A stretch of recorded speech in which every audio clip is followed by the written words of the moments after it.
What should alarm everyone is how openly this is happening. Multiple major news outlets are calling this unprecedented. And when even mainstream media stops hedging and starts using that word, well, you know that something is seriously wrong. So here's what's actually going on. This is about interest rates.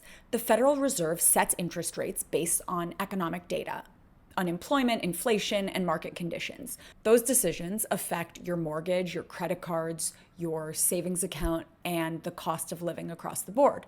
The Fed has to be independent to do that job honestly.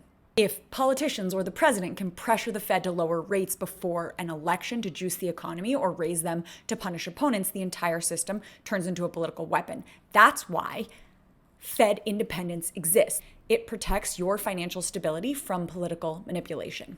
So when the DOJ threatens criminal charges over building renovation testimony, which as someone who's watched prosecutors for 15 years, I can tell you is an exceptionally flimsy pretext, this is the use of a criminal investigation as leverage.